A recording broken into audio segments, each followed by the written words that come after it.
Привіт усім моїм глядачам, хто на мене підписаний і ні, підписуйтесь, а з вами Арт Маршал. І це відео по суті є третьою частиною лайфхаків і порад на гру Call of Duty DMZ Warzone 2.0, які можуть полегшити вам гру. Деякі з них будуть елементарними, про які дехто забуває, а над іншими необхідно подумати.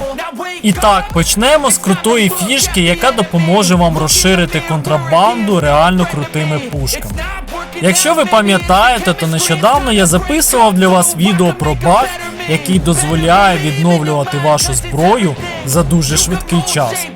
Для тих, хто не бачив детальну інформацію, я залишу вам в посиланні нижче в описанні, а іншим нагадаю, якщо ви візьмете із собою датчик серцебиття, покладете його в тайник і евакуюєтеся, ви отримаєте 2 години на відновлення вашої застрахованої зброї.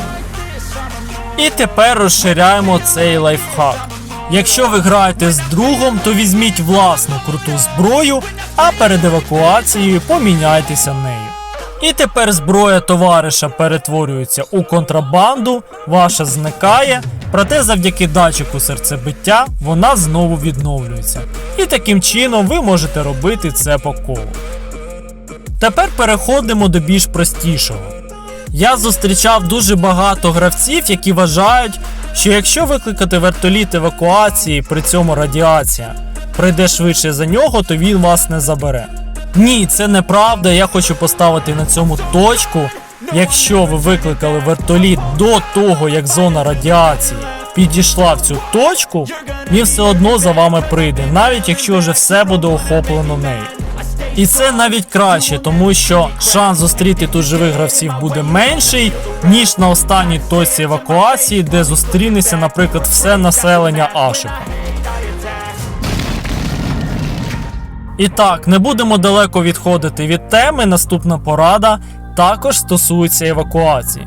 Якщо ви не встигаєте на точку евакуації, у вас немає 50 тисяч для того, щоб купити особисту евакуацію, і вже немає важкого вертольоту для евакуації, то зверніть увагу на знаки запитання, які знаходяться на карті Аль-Мазри. Ідете в ці місця, переміщуєтесь в кащий комплекс і продовжуєте грати ще як мінімум 30 хвилин, можете дойти хоча б до темної зони і евакуюватися звідти. Про Аль-Мазру трохи поговорили, тепер переміщаємося в Ашико. І так ситуація, якщо ви соло-гравець і просто любите проходити місії, проте за вами почалася справжня охота, наприклад, із 6 людей, то можете зробити наступне. Прямуйте в ось цю точку на карті, відкриваєте пропуском усі цитаделі і випускаєте армію ботів. Броньованих, неброньованих, з щитами, все одно.